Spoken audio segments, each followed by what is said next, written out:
This video will continue our discussion of the Laplace transform, but now we're going to focus on the inverse. In the first video, I gave you guys like a formula for the inverse Laplace transform. In this class, we're not going to ever use that. You may use that in your other classes, but not in this one. How we're going to do it here for the most part is we are going to use an old technique that you guys have used in Calc 2, and then you should have learned in pre-calc or algebra, college algebra, or high school algebra, but I know I've taught in those high school classes. I've taught pre-calc at the college level. Not always we don't always get to this topic. Okay, taking the inverse Laplace transform, we're just going to look at patterns of, hey, this looks like that. What we're used to seeing, we're going to just go backwards now using that table. Here's the deal: if we take a look at our Laplace transform on the screen here. That is a pretty complicated Laplace transform, right? The way it looks like that expression. That doesn't look like anything that we have worked with. So what we're going to do first, anytime you do these, we're going to factor first. So big F of S. I'm going to factor the denominator. I don't care about the numerator. All right, so I can see that there's an S. I know I'm going to have an SS, and then it's got to be a 3 and a 1, and I need a negative, so there we go. All right, so it is factored, and what we're actually going to do now is do something called fractional decomposition. So what that means is I'm going to take 2s squared. I'm going to rewrite all this real quick. Squeaky desk I'm writing on. I don't know if you guys can hear it. There we go. And now I'm going to break it up into some number over s. It's like before I got a common denominator. That's what this is. This is the fractions that existed before I got a common denominator and added them all together. I'm just going to find now what should those numerators be, the a, b, and c. How we solve this is we're going to multiply both sides by this. If I multiply the left side by that, it goes away on the bottom, right? Cancels. On the top, if I multiply by that, that first one, I'm going to get a, and the s's cancel, but I still get s minus 3s plus 1. Plus, the second term, the s minus 3's cancel, and I got b times s, what do I have left? S minus 3's cancel, I get an s plus 1. Plus c times s minus 3, the s plus 1 cancels. So what this does now is now I have no fractions, and this is going to allow me to find a, b, and c. So and the way I do this is I pick numbers that will make things go away. So the first thing I'm going to pick is an s equals 0. And I'm going to plug this into that whole equation. I get negative 3 equals, because those are gone. I get negative 3a plus, this would be a 0. That would be a 0. So it makes the whole term 0. So I get plus 0, 0. This tells me that a is 1. Now I just pick another number that's going to make it 0. Okay, s equals 3. I have to plug it in the left, so that's okay, though. It's not too bad. We get 24. Then if I plug 3 into the rest, this goes to 0. This goes to 0. If I plug 3 in there, I get 3 plus 1 is 4. 4 times, that's 12b. This tells me that b is equal to 2. And then the last number I'm going to choose is s equals negative 1. Right? Plugging in negative 1, I get negative 4 on the left. And then plugging everything else in, we get 4c, right? Because this, if we look at things going away, if I plug in negative 1, that's gone, plug in negative 1 there, and we get a 4, right? This tells us that c is negative 1. Now, why is that important? Is because now I know big F of s is, I have a, which is 1 over s, plus b, which is 2 over s minus 3, plus negative 1 over s plus 1. These look like the ones that we came up with in the last video. So the inverse Laplace of f of s, and I'm going to write this out just for note's sake, is the inverse Laplace of 1 over s plus the 2 times the inverse Laplace of 1 over s minus 3 minus the inverse Laplace of 1 over s plus 1. Okay, so we get little f of t what we are going back is 1 over s is 1 plus, 2, and it's going to be e to the 3t minus e to the negative t. There we go. So we have the inverse Laplace. It's kind of neat with the partial decomposition. It may take you some time to get used to that fractional decomposition again, but hopefully you have seen it before. I'm going to give you a few more examples so that way we can see different things that are going to happen with the fractional decomposition. Oh, I think I put the wrong notes in here. Forgive me, yours is going to look a little different, but I'm not going to start. I don't want to start the video over here. I can actually do this. I got an idea. We'll do that. Big. Also do. And then I can not write over that. Okay, so maybe white here, there. Yeah, there we go. Let me get this out of our way. That's going to be in our next video, so we don't need it anyway. Okay, so we'll do this one first, and then I have a third problem I want to do for this video.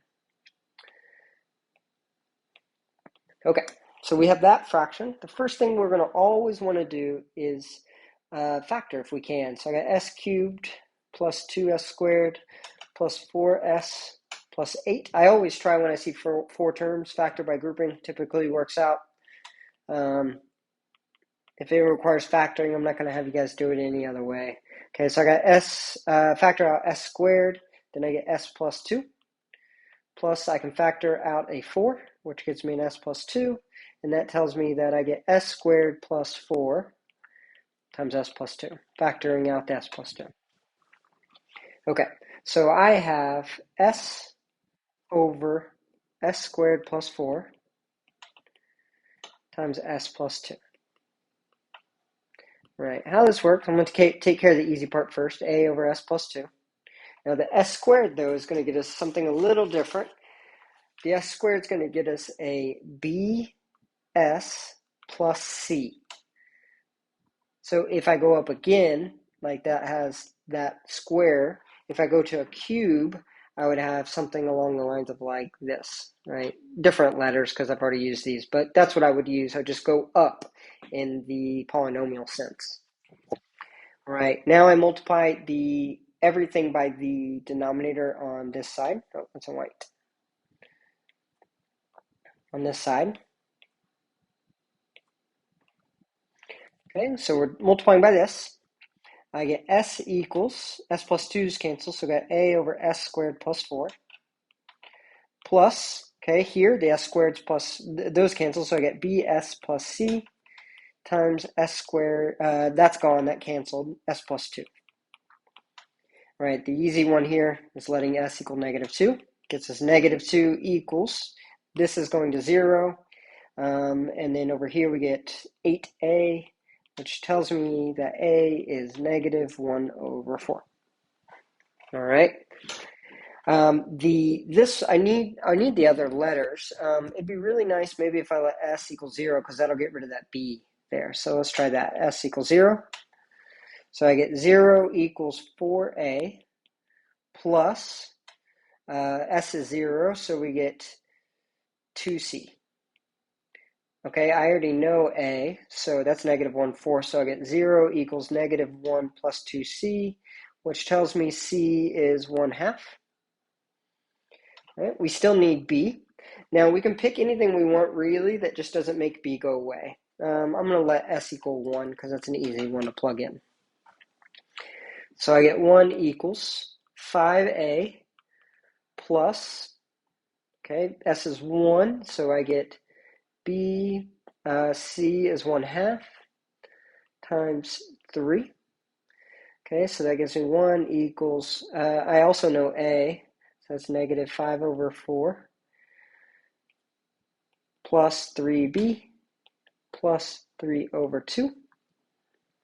All right, I'm going to multiply everything by 4 because I don't want to deal with these fractions the whole time. I got 12b multiplying by 4, I get 6 here, I got 1, I get a 3 equals 12b, which tells me b should be 1/4. It is. Cool. All right, so now I can jump to my answer. I'm going to make a little bit more room. Not to my answer, but I'm almost to my answer. I have an A, B, and C. So I know that big F of S is equal to negative 1 over 4, S plus 2, plus 1/4 S plus 1/2 over S squared plus 4.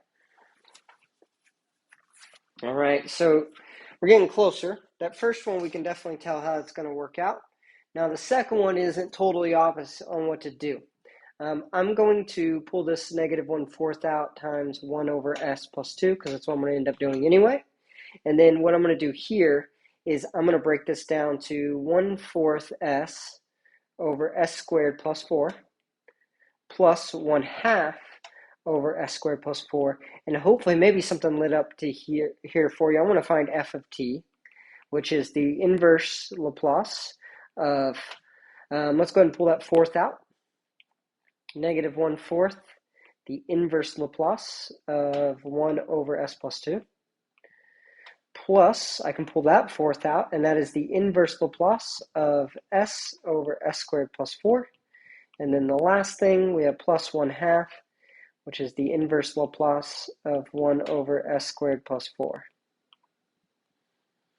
All right, F of t. Right, now this all works out. Negative 1/4. Okay, inverse Laplace of 1 over S minus 2 is e to the negative 2t. Plus, and how this works out since we split that, this is our cosine, and this is our sine, since it's a constant. We're going to have to make our constant, our sine work out for us, and we'll do that here. So there we have S over S squared plus 4. We get 1/4, and this is going to be, since it's a plus, it's just a normal cosine, not a hyperbolic. Cosine of 2t. Now, the 1/2 will stay here.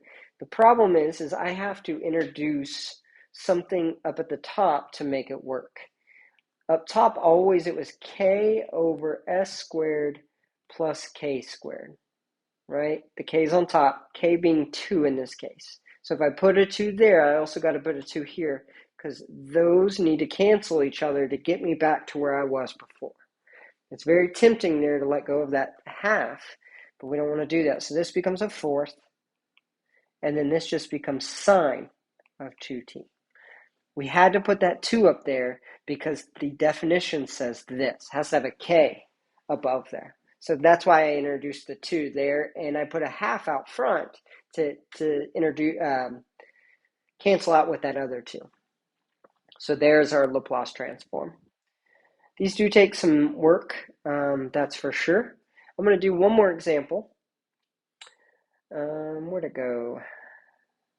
It's just not in here because these are old ones. So let me add a page. Got one more for you. All right, this one is going to be, one second, get to my notes. All right, we want the inverse Laplace of f of s, which is going to be 5s squared minus s plus 2 all over s cubed plus s. This one factors on the bottom nice and easy. We can just pull an s out and gets me that. All right, so now I can start doing the fractional decomposition. Okay, so the easy one's a over s, and then we get this weird bs plus c over s squared plus 1. All right, first thing we could do is let s equal 0. First thing we got to multiply by our denominator here. If I try to let s equal 0, I'm going to have a domain issue. So I get 5s squared minus s plus 2, and I'm multiplying by that denominator, so I get a times s squared plus 1. S squared plus 1's cancel, and I get s times bs plus c. Okay, cool. So the first thing we're going to let, if I let s equal 0, that will take out this whole term here. So let's do that. S equals 0. I get 2 on the left, and I get a. That's nice. All right, so I got a equals 2. Now, let's try to come up with something else. What if we let,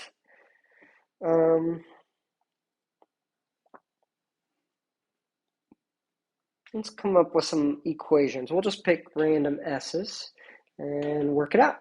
Okay, so if I plug in a 1, I got 5 minus 1 is 4, plus 2 is 6. I get 6 equals, okay, I have A is 2, so 2 times 2, I get 4, plus, okay, 1, and I get B plus C. All right, so that gets me B plus C equals 2. Now I can pick another number. I'd keep it easy. Even 2 gets pretty big. We'll do negative 1. All right, negative 1, I get a 5 plus 1, which is 6, plus 2, which is 8. I plug negative 1 in there. I still get 4 here. Plugging in negative 1, I get C minus B, I believe. Yeah. Which means that C minus B, or rather, we can put negative B plus C equals 4. I can actually add down here. I get 2C equals 6, which means C equals 3. Right? Now I take that back to this equation here. If C equals 3, B equals negative 1.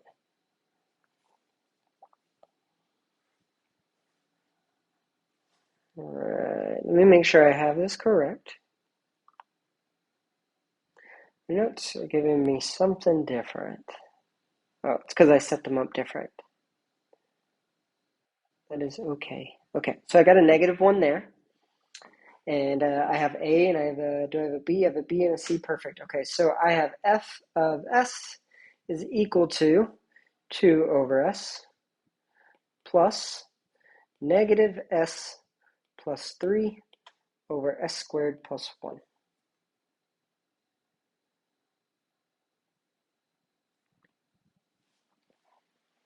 Give me one sec. There's a mistake in here and I'm not seeing it, I don't think.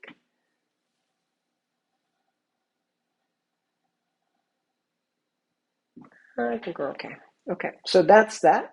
I still, that right hand, this thing is still a problem. So I can still break this down. F of S equals 2 over S minus or plus negative S over S squared plus 1 plus 3 over S squared plus 1. Now the inverse Laplace. It's not too bad. F of t. It's the inverse Laplace. I'm going to write it once here. 2 over S minus S over S squared plus 1. Actually, we're going to want to write this multiple ways in each one because we're going to have to adjust. So I get the inverse Laplace of 1 over S because I pulled the 2 out. Then I got negative inverse Laplace of S over S squared plus 1. That one's okay. I don't have to adjust. And then plus, I'm going to pull the 3 out, put a space, inverse Laplace of S squared plus 1. And I need that constant to be a 1. So actually nothing changed. Okay, so the answer here, f of t, is equal to 2 minus, okay, that has the variable, so it's going to be the cosine. So cosine of t, and then plus 3, and then that has just the constant, so this is going to be sine of t. I notice I haven't flipped.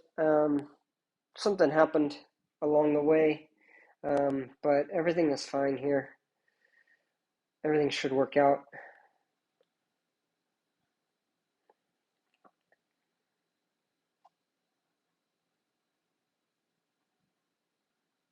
All right, some mistake happened in there, or in my notes, I made a mistake, one or the other. The method is here. So if you did find the mistake, send me an email. I'd love to re-record this and put things in their proper places. So great, there is our inverse Laplace. We have one more topic where we're going to put all this together to solve an IVP using a Laplace transform, and then we have a few other DEs to work with, and we are at the end of our course. All right.